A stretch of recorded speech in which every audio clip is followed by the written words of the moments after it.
तो स्वागत है आपका smart study by NK YouTube channel में। जैसा कि आप जानते हैं कि हम 600 इम्पोर्टेंट क्वेश्चन का सीरीज चला रहे हैं, जिसका पार्ट 1 से लेकर पार्ट 25 तक हम लोग पहले ही कर चुके हैं, जो कि आपके आने वाले सभी प्रतियोगी परीक्षाओं के लिए महत्वपूर्ण है। तो आइए आज हम इसका पार्ट 26 देख लेते हैं। चलिए स्टार्ट करते हैं आज का प्रश्न उत्तर। तो देखिए प्रश्न नंबर 1 है,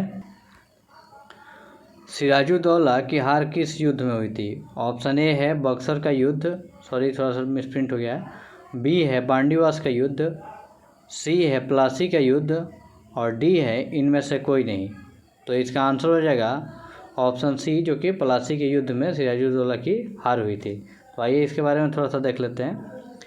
प्लासी का पहला युद्ध 23 जून 1757 को मुर्शिदाबाद के दक्षिण में 22 मील दूर नदिया जिला में गंगा नदी के किनारे प्लासी नामक स्थान में हुआ था।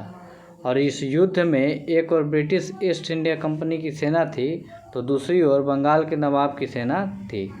और कंपनी की सेना ने रॉबर्ट क्लाइव के नेतृत्व में नवाब सिराजुद्दौला को हरा दिया था। ठीक है, इस प्लासी के युद्ध में सिराजुद्दौला की हार हुई थी। ठीक है, चलिए अगला प्रश्न देखते हैं 2 नंबर। तो 2 नंबर प्रश्न है, टीपू सुल्तान का ग्रीष्म महल कौन सा है? ऑप्शन ए है मैसूर महल, ऑप्शन बी है किला द फोर्ट और ऑप्शन सी है दरिया दौलत बाग और ऑप्शन डी है इस्माइल घर। तो इसका आंसर हो जाएगा ऑप्शन सी, जो कि दरिया दौलत बाग टीपू सुल्तान का ग्रीष्म महल हुआ करता था। ठीक है, चलिए अगला प्रश्न देखते हैं 3 नंबर। तो 3 नंबर प्रश्न है, टीपू सुल्तान की मृत्यु 1799 ईस्वी में कौन से युद्ध में हुई थी? ऑप्शन ए है मैसूर का युद्ध, ऑप्शन बी है बक्सर का युद्ध, ऑप्शन सी है श्रीरंगपट्टनम का युद्ध और ऑप्शन डी है बांडीवास का युद्ध। तो इसका आंसर हो जाएगा ऑप्शन सी, जो कि श्रीरंगपट्टनम के युद्ध में टीपू सुल्तान की मृत्यु हुई थी। ठीक है, तो आइए थोड़ा सा इसके बारे में देख लेते हैं। तो श्रीरंगपट्टनम भारत के कर्नाटक राज्य के मांड्या जिला में स्थित एक नगर है और यह मैसूर के पास स्थित है और कावेरी नदी की शाखाओं के बीच भौगोलिक रूप से एक द्वीप पर बसा हुआ है। ठीक है, चलिए अगला प्रश्न देखते हैं 4 नंबर। तो 4 नंबर प्रश्न है, भारत में सबसे अधिक किसका आयात करता है? भारत सबसे अधिक किसका आयात करता है? ऑप्शन ए है बॉक्साइट का, ऑप्शन बी है मैग्नीज का, ऑप्शन सी है अब्रक का और ऑप्शन डी है सल्फर यानी गंधक का। तो इसका आंसर हो जाएगा ऑप्शन डी, जो कि सल्फर यानी मतलब गंधक का सबसे ज़्यादा आयात भारत के द्वारा किया जाता है। चलिए 5 नंबर देखते हैं, भारत के किस क्षेत्र में चूड़ी उद्योग स्थापित है? ऑप्शन ए है आगरा, ऑप्शन बी है फिरोजाबाद, ऑप्शन सी है मुरादाबाद और ऑप्शन डी है इनमें से कोई नहीं। तो इसका आंसर हो जाएगा ऑप्शन बी, जो कि फिरोजाबाद में भारत की चूड़ी उद्योग स्थापित है। ठीक है, तो चलिए अगला प्रश्न देखते हैं 6 नंबर। 6 नंबर प्रश्न है, भारत के किस उद्योग में सर्वाधिक महिला सक्रिय हैं? ऑप्शन ए है लौह इस्पात उद्योग में, ऑप्शन बी है चाय उद्योग में और ऑप्शन सी है कागज़ उद्योग में, ऑप्शन डी है जूट उद्योग में। तो इसका आंसर हो जाएगा ऑप्शन बी, जो कि चाय उद्योग। तो भारत के अधिकतर महिलाएं चाय उद्योग में सक्रिय हैं। ठीक है, चलिए अगला प्रश्न देखते हैं 7 नंबर, राज्यों में राष्ट्रपति शासन संविधान के किस अनुच्छेद के तहत लगाया जाता है? ऑप्शन ए है अनुच्छेद 352, ऑप्शन बी है अनुच्छेद 356, ऑप्शन सी है अनुच्छेद 360 और ऑप्शन डी है अनुच्छेद 370। तो इसका आंसर हो जाएगा ऑप्शन बी, जो कि अनुच्छेद 356 के तहत राज्यों में राष्ट्रपति शासन लागू किया जाता है। और तीनों जो आपातकाल लागू होता है, तो पहला अनुच्छेद 352 के तहत राष्ट्रीय आपात की घोषणा होती है और अनुच्छेद 360 के तहत वित्तीय आपात की घोषणा राष्ट्रपति द्वारा की जाती है। ठीक है, चलिए अगला प्रश्न देखते हैं 8 नंबर। 8 नंबर प्रश्न है, किसी राज्य में आपातकाल घोषित करने का प्राधिकार किसे है? ऑप्शन ए है प्रधानमंत्री, ऑप्शन बी है राष्ट्रपति, ऑप्शन सी है लोकसभा और ऑप्शन डी है संसद। तो इसका आंसर हो जाएगा ऑप्शन बी, जो कि राष्ट्रपति को ये अधिकार प्राप्त है कि वो आपातकाल की घोषणा कर सकते हैं। ठीक है, चलिए अगला प्रश्न देखते हैं 9 नंबर।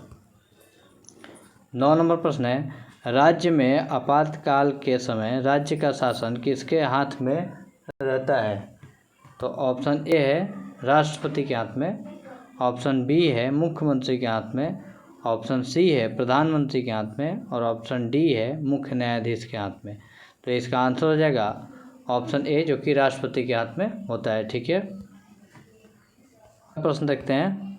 तो अगला प्रश्न 10 नंबर है, मांसपेशियों की थकान किसके संचयन से की वजह से होता है? ऑप्शन ए है लैक्टिक एसिड, ऑप्शन बी है कार्बन डाइऑक्साइड, ऑप्शन सी है क्रिटीन फॉस्फेट और ऑप्शन डी है कार्बन मोनोऑक्साइड। तो इसका आंसर हो जाएगा लैक्टिक एसिड। जब लैक्टिक एसिड मांसपेशियों में जमा हो जाता है लैक्टिक एसिड का, तो हमें थकान महसूस होने लगता है। ठीक है, चलिए अगला प्रश्न देखते हैं 11 नंबर। मानव शिशु के शरीर में कितनी हड्डियां होती हैं? ऑप्शन ए है 208, ऑप्शन बी है 234, ऑप्शन सी है 270 और ऑप्शन डी है 354। तो इसका आंसर हो जाएगा ऑप्शन सी, जो कि 270 हड्डियां मानव शिशु के शरीर में पाई जाती हैं। चलिए अगला प्रश्न देख लीजिए थोड़ा सा इसके बारे में। तो मानव कंकाल शरीर के आंतरिक संरचना होती है। यह जन्म के समय नवजात शिशु में 270 हड्डियां होती हैं और बाल्यावस्था में हड्डियों की संख्या 350 हो जाती है और किशोरावस्था व प्रौढ़ अवस्था में कुछ हड्डियों में संगलित होने यानी अस्थिकरण होने के कारण 206 हड्डियां तक सीमित हो जाती हैं। ठीक है, चलिए अगला प्रश्न देखते हैं। 12 नंबर है, मानव शरीर के किस भाग में सबसे छोटी हड्डी होती है? ऑप्शन ए है घुटने में, ऑप्शन बी है कान में, ऑप्शन सी है रीढ़ की हड्डी में और ऑप्शन डी है हाथ में।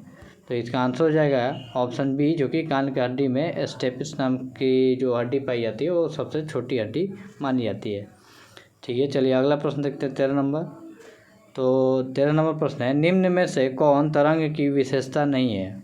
ऑप्शन ए है तरंग दैर्घ्य, ऑप्शन बी है आयाम, ऑप्शन सी है आवृत्ति और ऑप्शन डी है माध्यम।